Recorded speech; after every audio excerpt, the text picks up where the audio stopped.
Bonjour et bienvenue sur le podcast Découvrir les sciences védiques pour partager autour de l'astrologie Jyotish, du Vastu et de l'Ayurveda. Alors aujourd'hui, je suis en direct avec Marie-Ève au Québec. Comment ça va? Ça va très bien. On a un petit décalage horaire, mais on est toujours capable de se rejoindre.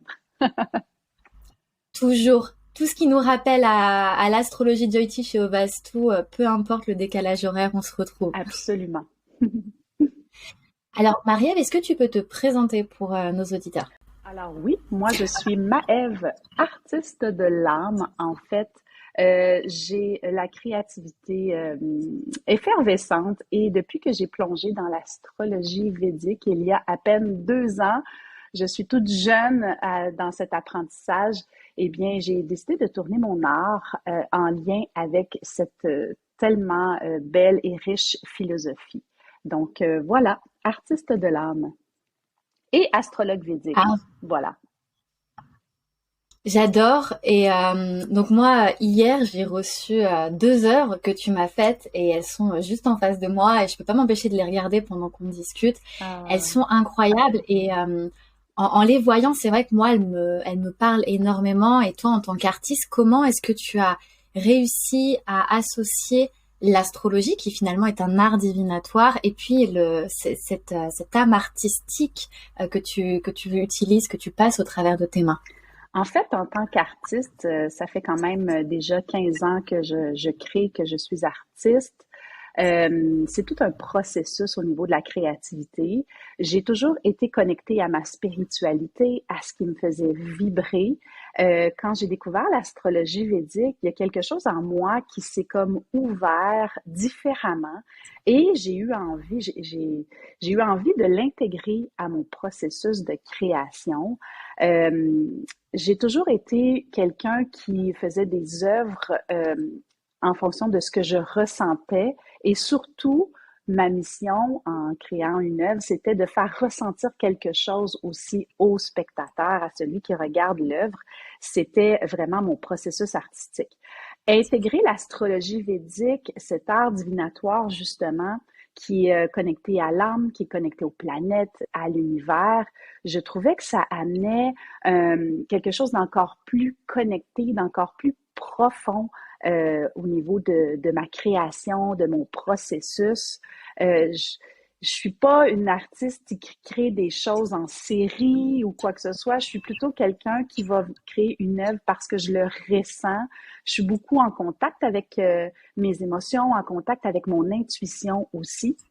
Et quand je crée une œuvre connectée à soit un thème astral ou à une guérison de l'âme, le processus, c'est tellement élevant, c'est tellement riche que l'exprimer à travers mon art, je crois que ça se ressent au final. Puis je crois que c'est pour ça aussi que quand on reçoit une œuvre, comme les 2 œuvres que tu as reçues, tu as eu cette espèce de réaction très ça nous happe, ça nous enveloppe parce que c'est quand je les ai créés, je les ai vraiment créés intentionnellement. Tout est dans l'intention. De toute manière, je le dis souvent dans ma pratique, tout est dans l'intention. Donc, je crois que de transmettre ça à travers mon œuvre, on peut encore plus toucher l'âme des gens, donc encore plus en profondeur. Puis, c'est vraiment ma mission, ma mission d'âme, ma mission d'artiste de l'âme finalement.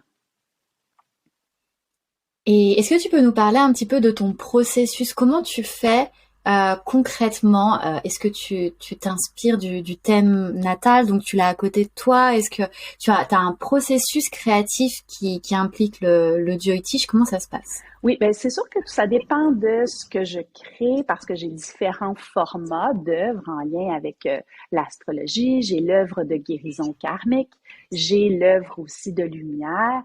Donc, l'œuvre de guérison karmique, je la crée en lien avec le thème astral, évidemment. Donc, la personne, ça peut être avec ou sans interprétation. C'est sûr que moi, je préfère avec interprétation parce que à ce moment-là, je connecte directement avec la personne personne.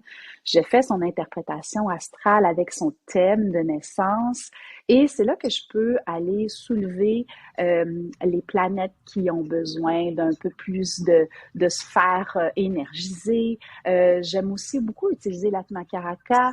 En fait, c'est la planète qui signifie notre mission d'âme.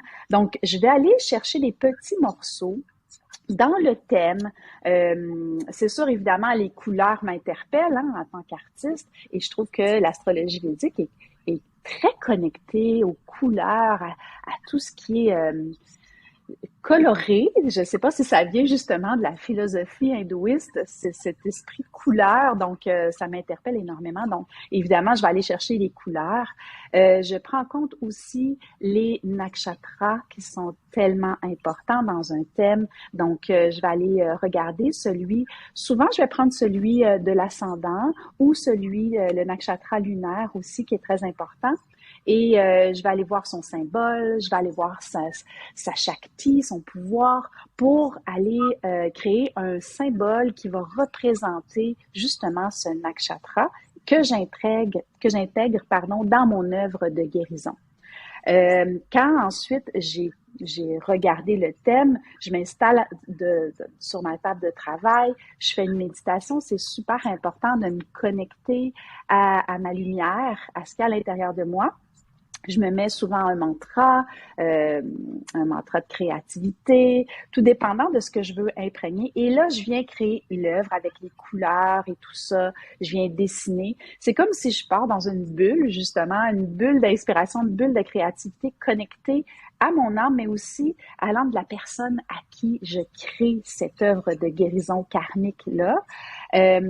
Ensuite, je sors aussi, je révèle le mantra personnel. J'aime beaucoup faire cette démarche aussi parce que je l'intègre à l'œuvre de guérison.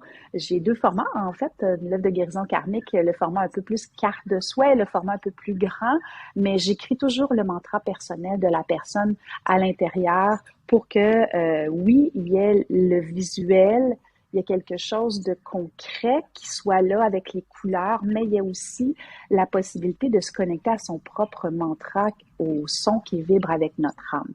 Donc, c'est un peu mon processus en termes d'œuvre de guérison karmique. Parce que, bon, oui, les planètes ont leur couleur aussi. J'en parle souvent. C'est quelque chose qui me passionne. En lien aussi avec les jours de la semaine. C'est quelque chose que je fais très intentionnellement depuis 2 ans, m'imprégner de la couleur du jour. C'est quelque chose qui me fait du bien, surtout, d'être comme un peu plus dans le moment, dans ma journée. C'est d'intégrer le présent, d'être dans la présence. C'est aussi ça beaucoup qui m'interpelle avec les couleurs, l'énergie des planètes, du jour et tout ça. Donc, les couleurs, c'est super important. Quand je crée une œuvre de lumière, l'œuvre de lumière qui est en fait la représentation du thème astral, mais de façon plus artistique, parce qu'on le sait, hein, tu le sais, dans le logiciel de Yotish, bon, il est très, très rationnel, ce logiciel, avec beaucoup de chiffres et beaucoup de degrés et bon, tout ça, de symboles.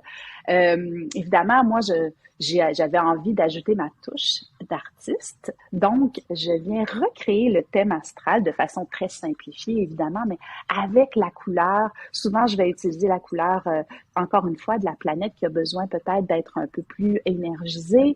Et je viens placer les symboles des planètes dans les maisons et tout ça. Et à l'arrière, là, à ce moment-là, je fais la description avec les symboles, les nakshatras. Donc, on a une empreinte. J'appelle ça, comme une empreinte cosmique, comme quelque chose qui va vraiment être physique, mais c'est comme si c'était, je vais pas dire un certificat de naissance, mais c'est comme une empreinte de naissance, en fait, en œuvre d'art. Donc, c'est un peu mes deux processus quand je crée des œuvres, quand je mélange justement mon art avec l'astrologie védique. Et c'est vrai que cette empreinte finalement avec le thème, je trouve que ça rend l'astrologie aussi beaucoup plus concrète parce que quand on a une lecture, bon souvent voilà, on prend des notes, on a un email un petit peu récapitulatif de ce qu'on a fait, mais finalement des fois ça peut être un petit peu du charabia, surtout quand on découvre. Donc les signes, les planètes, les nakshatras, ça fait beaucoup d'informations et le fait de l'avoir sous un format visuel, ça permet tout de suite, j'ai l'impression de façon subconsciente, de se connecter à son thème d'une façon beaucoup plus intuitive, sans forcément passer par le biais de la connaissance, de connaître la symbolique de chaque nakshatra, etc. Et ce que j'aime souvent dire, c'est que notre thème natal, c'est un peu notre roadmap, notre carte de route Oui, où on a voilà. un petit peu les signes, où est-ce que je dois aller, à gauche, à droite, et la voir sous ce format artistique, c'est comme si vraiment on pouvait toucher littéralement son thème, sa mission d'incarnation, qu'est-ce qu'on est venu faire ici finalement, Tout à et on fait. le voit, on le visualise avec les couleurs. Et tout à l'heure, tu nous parlais du mantra. Et ce mantra personnel, moi, je le vois un peu comme le GPS. Si Oui. tu veux, c'est que quand on le chante, c'est comme si on entendait, on créait les sons reliés à notre thème pour que notre GPS intérieur nous dise, OK, tournez à gauche, là, prenez à droite, etc. Et J'adore cette image-là. J'adore cette image-là. Et tu vois, avant, moi, ce que je faisais et ce que je vais faire maintenant, mais avec mon œuvre astrale comme tu me l'as créé, c'est qu'avant, je regardais ou je visualisais mon thème personnel et je chantais mon mantra, donc mon mantra natal pour du coup me reconnecter à mon thème, pour prendre des décisions qui étaient plus judicieuses. Et maintenant, du coup, j'ai cette œuvre que tu m'as créée avec les couleurs et je trouve que c'est encore plus pertinent parce que finalement, des fois, on se rend pas compte de tout ce qui se passe dans notre thème et quand on a une Mhm. couleur qui est dominante, quand on a des placements dominants, bah, l'avoir visuellement en ajoutant en plus le mantra à ça, tout de suite, j'ai l'impression qu'on enlève certains blocages et c'est comme si on demandait, on envoyait un message à l'univers pour être guidé. Et c'est vraiment une bonne pratique méditative, surtout Oui. quand on n'est pas orienté vers l'hindouisme ou vers Mhm. certaines divinités. Ça peut nous paraître un petit peu folklorique quand on n'est pas hindou. En fait, moi, cette idée-là de créer l'œuvre de lumière, le thème astral en œuvre d'art, c'est venu du fait que suite à plusieurs, tu sais, de toutes mes interprétations de thème astral védique, la plupart des gens essayaient beaucoup de mentaliser l'information, de tu sais, de retenir certaines choses. Puis c'était pas évident parce que justement, quand on n'a pas toutes les notions, c'est pas toujours évident. Tu sais, des fois, je reparlais avec des gens puis je leur disais, oui, tu te rappelles dans ton thème, t'as tel truc ou quoi que ce soit. Ah oui, ah, je m'en rappelle plus. Ah oui, c'est vrai. C'était quoi ça? Parce que quand on veut s'intéresser à l'astrologie védique, mais quand on n'a pas toutes les notions, les connaissances, c'est des fois difficile de s'y connecter un peu plus. Donc, l'œuvre de lumière, ça l'amène quelque chose de moins mental. C'est quelque chose qui est plus dans le ressenti. Donc, c'est mon thème, je vois les placements et je peux les intégrer en lien avec aussi le mantra, justement, personnel. Donc, c'est un peu suite à ce constat-là de voir que les gens s'y intéressaient, étaient souvent, quand je fais une lecture de thème, la plupart des gens, ils sont complètement ah mon Dieu, je cherche le ébahi, je cherche le terme nous en québécois on dit un autre mot faberblasté, c'est un peu le terme qu'on utilise ici au Québec, mais ils sont ébahis comme un peu il y a beaucoup de choses à comprendre puis à intégrer, donc en le mettant en visuel, j'ai l'impression que ça c'est apaisant aussi.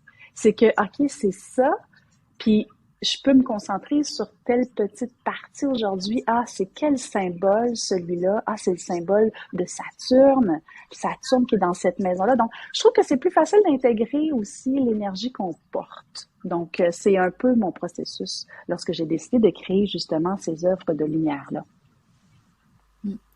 Et puis ça met en lumière les planètes qui ont une dominance. Moi, je vois dans l'œuvre que tu m'as fait, j'ai une dominance personnellement de Saturne et de Ketu, et ça se voit tout de suite Mhm.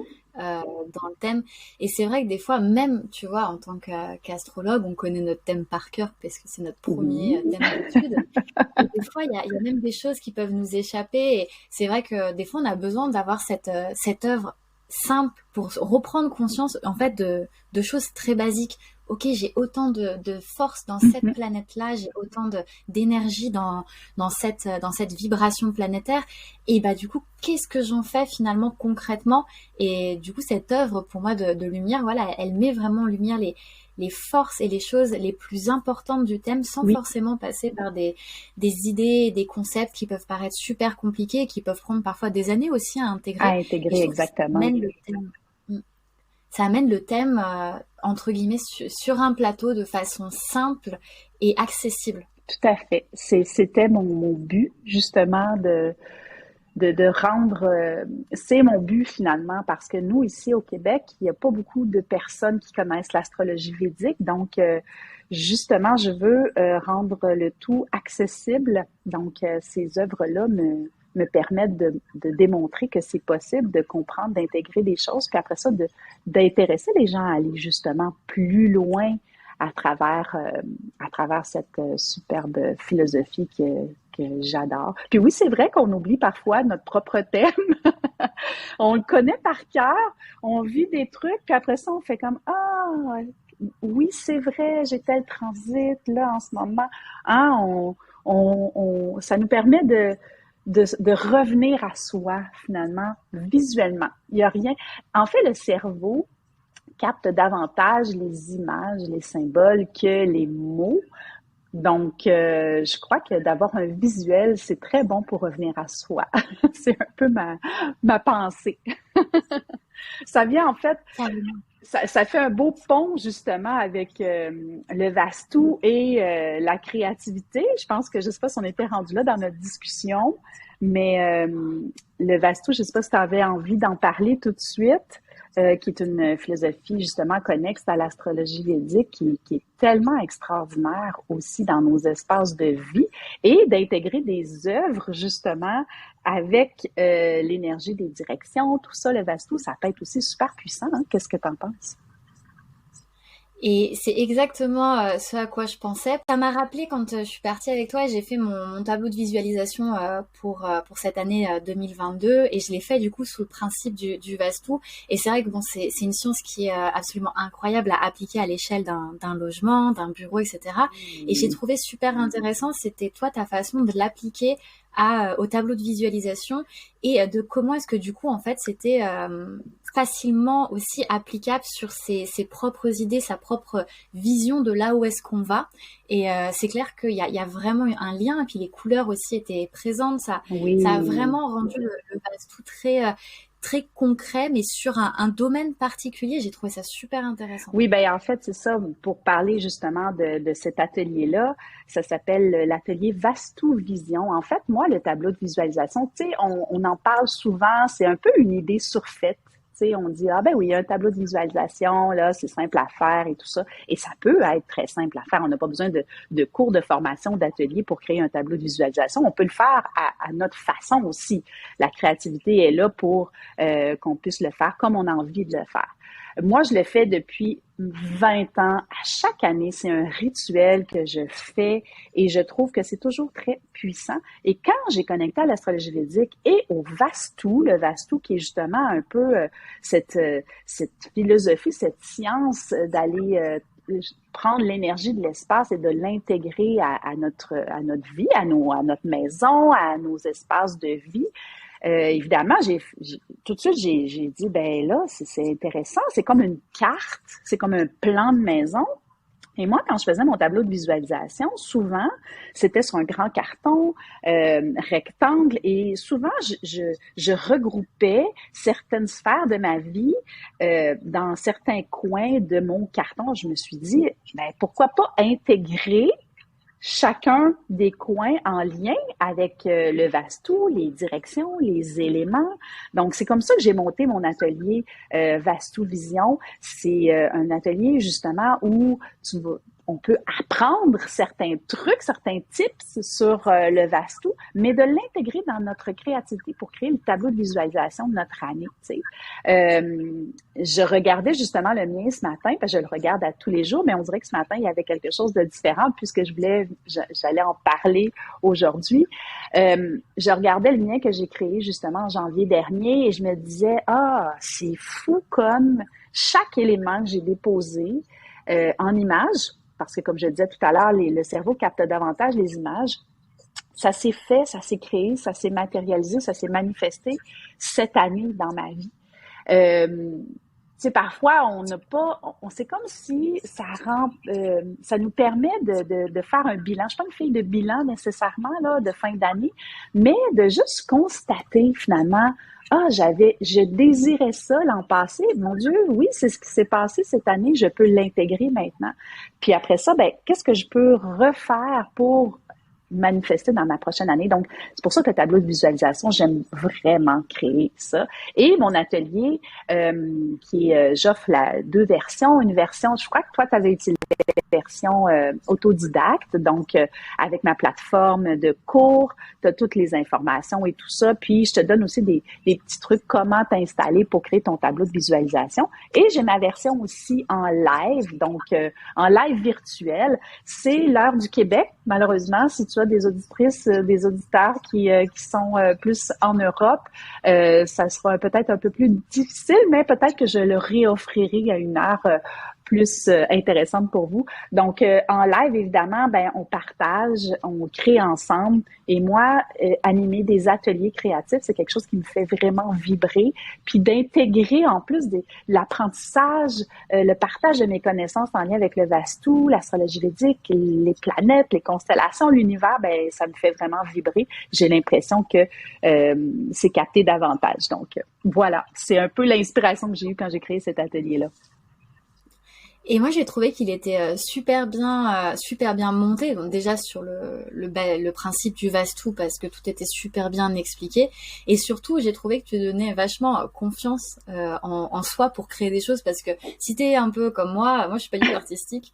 Enfin, voilà, il faut avoir des petits blocages à ce niveau-là. Je vais pas être la première à prendre un pinceau et puis aller peindre ou dessiner quelque chose. Et je trouve que la façon dont tu abordes finalement ce tableau de vision au travers du Vastu, c'est super simple parce que tu parles des formes, tu parles de la symbolique des couleurs et finalement tout ce que tu proposes, c'est pas forcément, tu vois, ça doit pas être un truc où des fois on se met beaucoup de pression avec l'art, on se dit faut absolument que ce soit super beau et je trouve que tu permets de relâcher un peu cette pression qu'on peut se mettre et de simplement aussi se connecter à une aspiration plus profonde sans forcément qu'il y ait cette pression d'un rendu ou de quelque chose, voilà. Ben voilà. Ben, en fait, c'est un peu aussi ma vision, c'est que je veux rendre aussi accessible la créativité. J'aimerais ça que les gens comprennent que on n'a pas besoin d'être artiste pour être créatif, évidemment.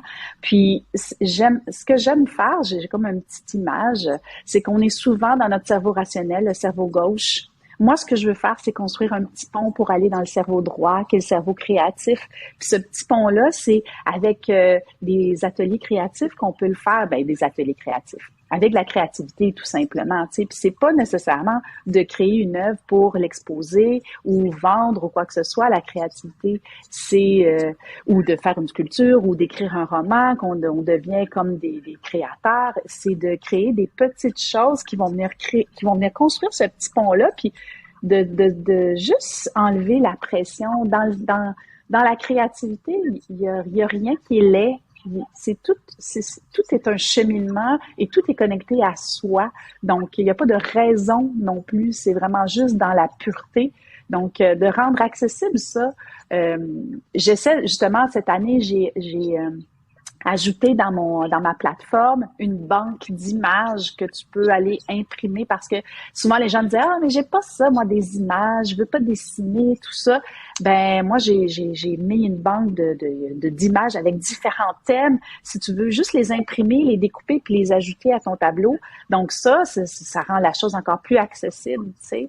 Donc puis j'ai intégré aussi un petit document pour justement prendre conscience de ton année, de ce qui s'est passé puis qu'est-ce que tu veux créer pour que ton tableau, ben, quand tu t'installes pour le créer, ben, c'est pas compliqué. C'est juste un moment pour être avec toi-même, tu sais.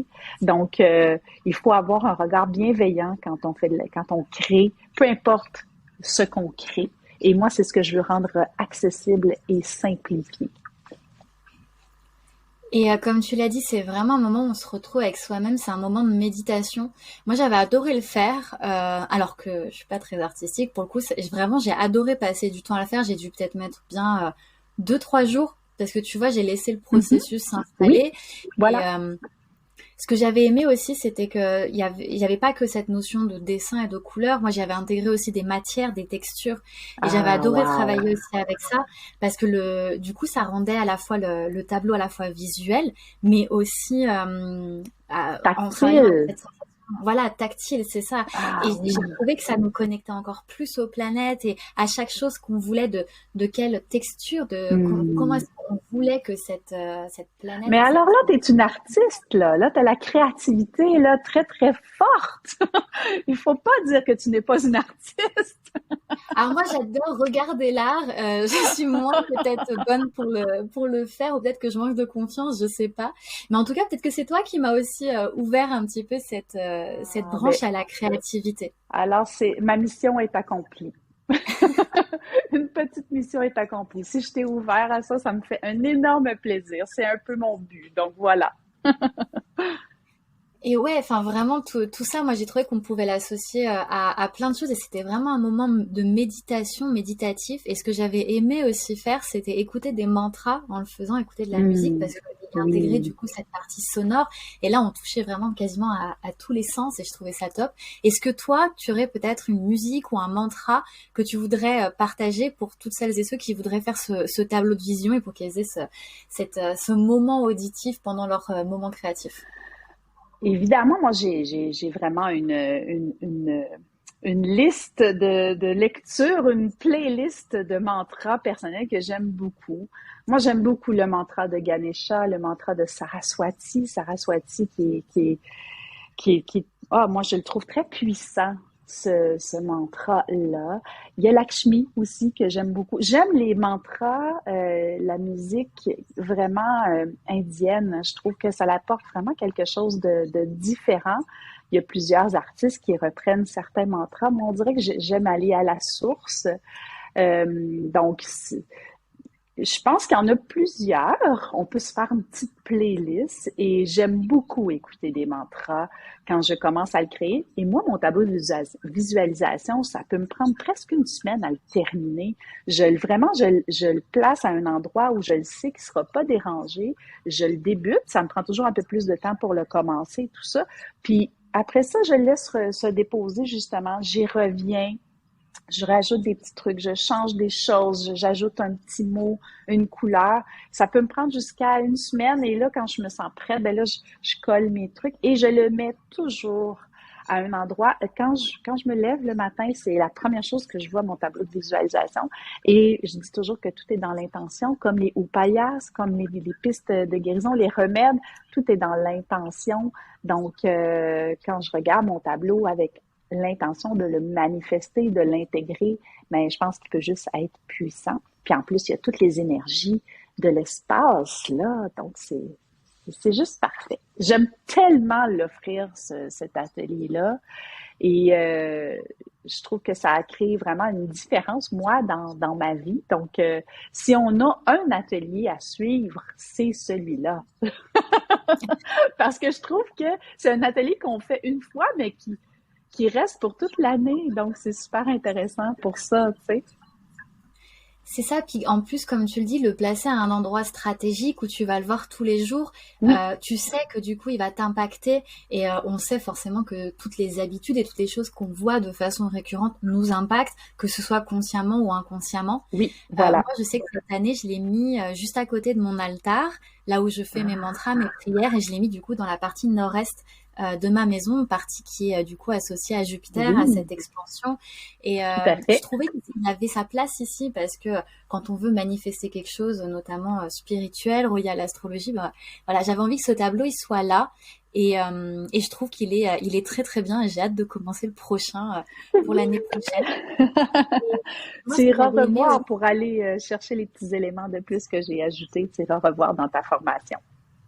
mais carrément, carrément. Et puis ce que j'avais trouvé aussi super bien, c'est que tu sais, donc nous on a l'année grégorienne, donc on a 2022, 2023, 2024, etc. Donc on a ces Oui. années civiles qu'on utilise toutes, mais en astrologie jyotish, on utilise un autre calendrier qui est le Panchang, le calendrier lunaire. Oui. Et dans ce calendrier, nous on a la nouvelle année aux alentours de avril-mai. Et ce que j'avais apprécié, c'est que moi, je l'avais fait, donc du coup, pour cette année lunaire, je l'avais commencé au mois d'avril, si je ne dis pas de bêtises. Et ce que je trouve cool, c'est que de pouvoir utiliser ces deux calendriers, donc à la fois le grégorien et aussi à la fois le lunaire, c'est un petit peu comme si on pouvait aussi faire un point avec le tableau de vision, se dire, bah ok, une année grégorienne ou lunaire s'est achevée? Qu'est-ce que mon tableau de vision m'a apporté? Est-ce que j'ai des choses que j'ai envie de modifier? Est-ce qu'il y a des choses qui sont réalisées ou non? Et je trouve que du coup, tu vois, diviser en 2 calendriers et utiliser le tableau de vision comme un outil pour marquer un petit peu l'avancement dans lequel on est allé et faire le point sur la demi-année écoulée. Je trouve que c'est un bel outil pour faire ça. Oui, et j'aime beaucoup le fait que tu dises faire le point. C'est vraiment ça, le point, mais pour continuer vers autre chose. Donc, de voir où on est rendu. On peut le faire justement avec le Panchang, se coordonner avec cette année lunaire-là. On peut le faire avec le calendrier grégorien. L'important, c'est de le ressentir. Tu sais, moi, c'est vraiment ça qui est le plus important dans la création, finalement. Et je sais pas si c'est le mot de la fin pour toi, mais c'est vrai que le mot ressenti conclurait bien notre interview. Est-ce que tu voudrais peut-être rajouter quelque chose à nos auditeurs ou simplement peut-être partager tes liens où les personnes pourraient te retrouver pour soit une lecture de Jyotish, soit suivre tes formations? Oui, tout à fait. En fait, c'est un plaisir. Si vous avez envie de me suivre, je suis la majorité du temps sur Instagram. Donc, c'est à commercial Maeve underscore univers. Et je partage beaucoup en lien avec justement la créativité, l'astrologie védique, euh, tout ce qui est la lumière de l'âme. Donc, moi, c'est vraiment ma vision, ma mission, ajouter un peu de lumière dans ta vie. J'offre évidemment des interprétations astrales védiques, mais la manière que je le fais, c'est toujours avec une œuvre. Donc, on a le choix de prendre l'interprétation avec l'œuvre de guérison, le coffret de guérison, et l'œuvre avec l'interprétation avec l'œuvre de lumière. J'ai beaucoup de projets qui s'en viennent pour la prochaine année, offrir d'autres services. Pour l'instant, c'est ce que j'offre. Et j'ai aussi mon atelier Vision, Vastu Vision, qui est offert. Le lien est dans ma bio en version autodidacte ou en version par soi-même. Donc, voilà, qui est disponible sur Instagram. Et ben c'était super d'échanger avec toi, Maëve, sur le Jyotish et Merci. le Vastu et Merci de l'art. l'invitation. C'est toujours un plaisir de parler d'astrologie védique, de parler avec toi aussi, surtout. Merci de l'invitation. Et ben merci à toi et puis peut-être au plaisir de te réaccueillir une prochaine fois sur ce podcast. À très vite. Merci.